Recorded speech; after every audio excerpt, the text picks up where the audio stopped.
जुगाड़ बना दिया हस्बैंड के लिए, जैकेट को काट के और चला के देख।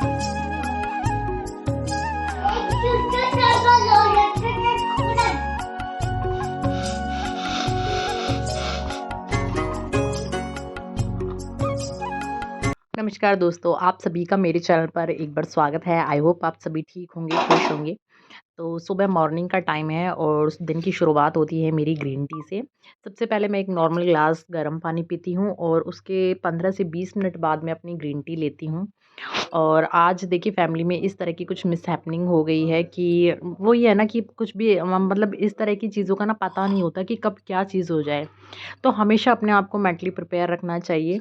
तो हमारी फैमिली में भी कुछ ऐसा ही हुआ है। हस्बैंड स्लिप हो गए थे कल और उनका हाथ जो है फ्रैक्चर हो गया है। और दुःख की बात ये है कि राइट हैंड ही हुआ है और राइट हैंड सारे काम जो होते हैं मोस्टली राइट हैंड से ही होते हैं। तो बहुत ज़्यादा है प्रॉब्लम। अब ठीक है, प्रॉब्लम है तो हम इस चीज़ को भी फ़ेस करेंगे दोनों हस्बैंड वाइफ़ मिलके। उनके जितने भी काम हैं अभी तो मैं ही कर रही हूँ, ये कल हुआ था तो 1 दिन हो गया है इस चीज़ को हुए, तो जो भी है सारे काम मैं ही कर रही हूँ। अब धीरे-धीरे देखिए मुझे भी इन चीज़ों की हैबिट है नहीं। मेरे साथ ऐसा फर्स्ट टाइम हुआ है। अब तक हस्बैंड जो थे पूरा खुद डिपेंडेंट थे, वो अपने सारे काम खुद ही कर लेते थे। इनफैक्ट थोड़ी बहुत मेरी भी हेल्प करा देते थे। तो मेरे साथ फर्स्ट टाइम ऐसा हुआ है कि मुझे अपने घर के और अंश की देख-रेख के साथ-साथ हस्बैंड की भी देख-रेख करनी पड़ेगी। उनका खाना है, उनके कपड़े हैं, नहलाना-वहलाना सारा जो काम होता है जो भी राइट हैंड से होता है वो मुझे ही करना पड़ रहा है उनका। और ये बिल्कुल ही अनएक्सपेक्टेड था। ख़ैर ठीक है, देखिए इस तरह की जो चीज़ें होती हैं वो अनएक्सपेक्टेड ही होती हैं, लेकिन इसका मतलब ये नहीं है कि हम इन चीज़ों से भाग सकते हैं या और वैसे भी शादी का असली मतलब यही होता है कि जो लाइफ़ पार्टनर होता है आपकी खुशी में आपके साथ रहे ना रहे, लेकिन आप दुःख-सुख में ज़रूर साथ रहे। कहते हैं ना कि देखिए खुशी तो अकेले भी जी ली जाती है, लेकिन हार्ड टाइम जो होता है, टफ़ टाइम जो होता है, दुःख जो होता है उसमें लाइफ़ पार्टनर का सबसे अहम रोल होता है। तो इस वक़्त उन्हें मेरी सख्त ज़रूरत है और मैं जितना हो सकता है मैं उनका सपोर्ट बनकर उनके लिए खड़ी रहूँगी। तो यहाँ हम कर रहे हैं एक जुगाड़ उनकी सर्दी के लिए क्योंकि फ्रैक्चर की वज़ह से वो स्वेटर जर्सी कुछ भी नहीं पहन पा रहे हैं, तो एक उनकी पुरानी जैकेट है। बस मैं इसे ही काट के उनके लिए जुगाड़ कर रही हूँ ताकि ठंड से बचे रहें क्योंकि देखिए ठंड बहुत ही ज़्यादा है और इस टाइम पे विदाउट जैकेट और स्वेटर के तो ठंड रुकने का कोई मतलब ही नहीं बनता है। तो बस मैं यही जुगाड़ उनके लिए कर देख रही हूँ, देखते हैं क्या होता है। क्या दिक्कत आ रही है इसमें? ये तो यहाँ से घुस ही जाएगा इतना तो। अरे घुस जाएगा यार, आराम से घुस जाएगा। पट्टा उतारो पहले। पट्टा उतार के आराम से घुस जाएगा। तो गाइस ये देखिए जुगाड़ बना दिया हस्बैंड के लिए, जैकेट को काट के और अब पहना के देखते हैं, ट्राई करते हैं कि होता है कि कुछ नहीं होता। ये खोलना पड़ेगा आपको पर जब भी हाथ सीधा हो पाएगा। दिखाओ इधर। तो यहाँ मैंने उनकी ये जो पुरानी जैकेट है इसका हाफ बाजू जो है कट कर दिया है ताकि इजीली आराम से चढ़ जाए प्लास्टर के ऊपर से। और अभी डॉक्टर ने इसे 2 महीने के लिए बोला है और 1 मंथ बाद ये चेंज होगा। तो देखते हैं कि अगर 1 मंथ में थोड़ा बहुत आराम होता है तो हम कोशिश कर रहे हैं कि 1 मंथ में ही ठीक हो जाए। लेकिन देखिए ऐसा नहीं है कि हमारे ऊपर जो होता है, जो भी डॉक्टर ने बोला है हम इस चीज़ को प्रोसीजर को पूरा फ़ॉलो करेंगे। बस यही है कि राइट हैंड में है तो थोड़ी-सी प्रॉब्लम है कि ऑफ़िस का जो काम है वो भी नहीं हो पाएगा क्योंकि सारा सिस्टम का पे जो भी काम होता है ये राइट हैंड से ही होता है।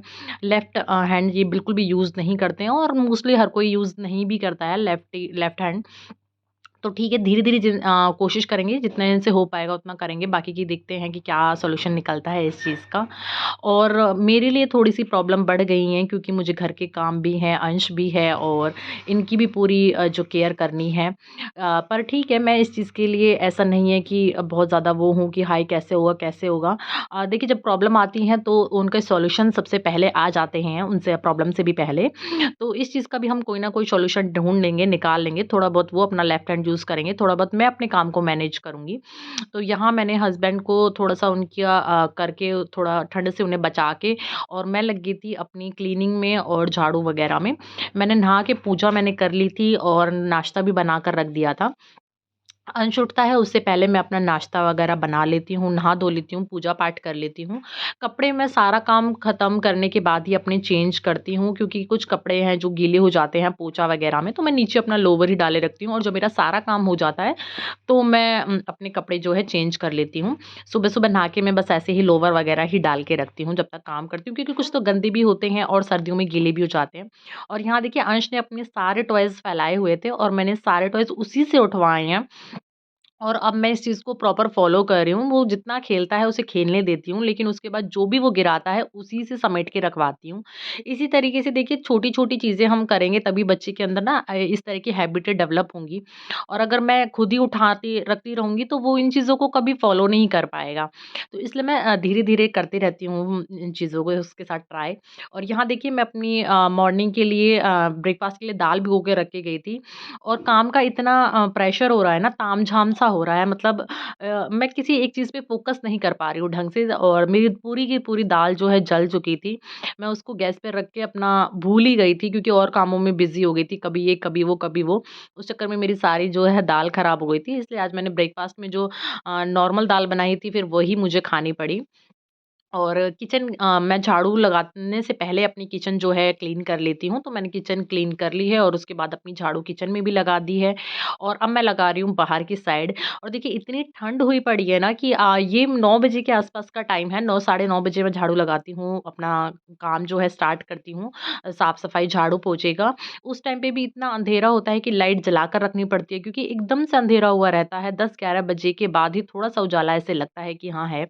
और धूप का तो कोई नामो-निशान ही नहीं है दूर-दूर तक।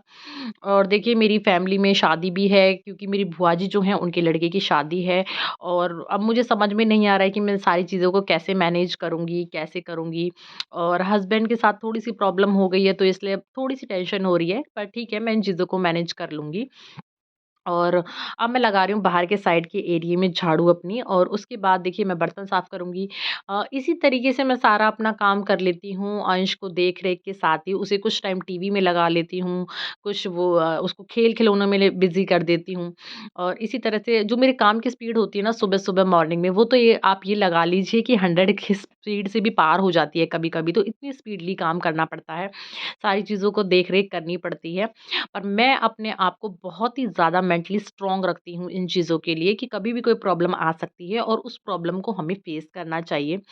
और देखिए जब मेरे साथ ऐसी कोई भी दिक्कत आती है तो मेरे हस्बैंड पूरे के पूरे मेरे सपोर्ट में खड़े रहते हैं। जब भी मैं कभी बीमार पड़ती हूँ या मुझे कुछ वैसी प्रॉब्लम हो जाती है, मुझे अभी भी याद है मेरी प्रेगनेंसी के टाइम पे मेरे हस्बैंड पूरे टाइम मेरे साथ सपोर्ट में खड़े हुए थे कि कभी भी कोई दिक्कत होती थी तो वो मेरी पूरी-पूरी हेल्प करते थे। और इस बार मेरी बारी है तो मैं ऐसा कुछ भी मतलब कमी नहीं रखना चाहती अपनी साइड से कि उनको कुछ ऐसा फ़ील हो कि हाँ, उनको कुछ प्रॉब्लम फ़ेस करनी पड़े।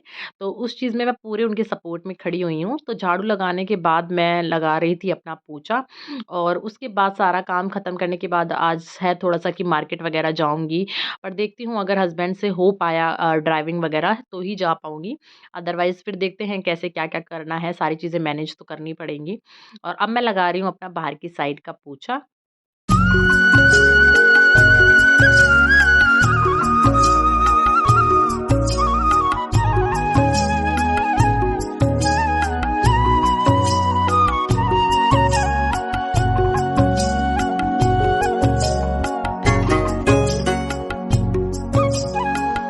और देखिए मैं जो डस्टिंग होती है ना, वो जो हल्की-फुल्की क्लीनिंग होती है वो मैं रोज़ ही करती हूँ। जैसे झाड़-पोंछ जो होती है तो उससे क्या होता है कि जो आपको घर में जब आप झाड़ू-पोंछा करते हो तो ज़्यादा क्लीनिंग की ज़रूरत नहीं पड़ती है। बहुत ज़्यादा डीप क्लीनिंग की ज़रूरत भी नहीं पड़ती है, उसमें टाइम वेस्ट नहीं होता है अगर आप डेली-डेली अपनी क्लीनिंग कर रहे हो। तो इसलिए मैं अपने घर की हल्की-फुल्की क्लीनिंग रोज़ डेली करती हूँ, जिसकी वज़ह से मेरा जो झाड़ू-पोंछा है सिर्फ़ 1 घंटे के अंदर-अंदर हो जाता है, क्योंकि ज़्यादा गंदा नहीं रहता है घर। और पोंछा लगाने के बाद मैंने अंश को नहलाया था और अब मैं पहना रही हूँ उसको कपड़े वगैरह, उसको रेडी कर रही हूँ। ये मेरे लिए सबसे बड़ा और टफ़ टास्क होता है उसको रेडी करने का, क्योंकि वो इतना ज़्यादा चंचल बच्चा है, एक जगह रुक नहीं सकता और बहुत ज़्यादा उसकी शैतानियाँ होती हैं। और यहाँ भी देखिए वो एकदम ढुम करके खेलता रहता है, डिशुम-डिशुम करके, जो भी वो कार्टून्स में देखता है उसी को ट्राई करता रहता है। तो बस यहाँ मैं उसको रेडी ही कर रही थी और उसे कपड़े पहनने में इतनी एलर्जी होती है और इतनी ठंड पड़ी हुई है तो मैं उसे डबल-डबल सॉक्स पहनाती हूँ, जैकेट पहनाती हूँ और उसे बिल्कुल भी पसंद नहीं डबल सॉक्स पहनना या जैकेट पहनना, क्योंकि वो पूरे दिन नंगे पैर ही फर्श पे घूमता है, जूते या चप्पल बिल्कुल भी नहीं डालता। तो इसलिए मैं जो सॉक्स जो है डबल कर देती हूँ ताकि वो ठंड से बचा रहे। और अंश को नहलाने के बाद इसको दूध वगैरह दूँगी और उसके बाद मैं फिर इसके पापा का भी नहाने का करना है कि कैसे-कैसे, क्या-क्या करना है, वो भी देखेंगे। थोड़ा बहुत मैनेज तो करना ही पड़ेगा देखिए। तो बस मैं इस ब्लॉग को जो है यहीं एंड करती हूँ और अगर आप लोगों को ब्लॉग पसंद आए तो प्लीज़ एक लाइक ज़रूर कर दीजिए, कमेंट कर दीजिए, शेयर कर दीजिए वीडियो को और चैनल को अगर आप लोगों ने सब्सक्राइब नहीं किया है, आप लोग नए हैं, तो प्लीज़ चैनल को ज़रूर सब्सक्राइब कर दें। मिलती हूँ फिर आप सभी से एक नेक्स्ट ब्लॉग के साथ।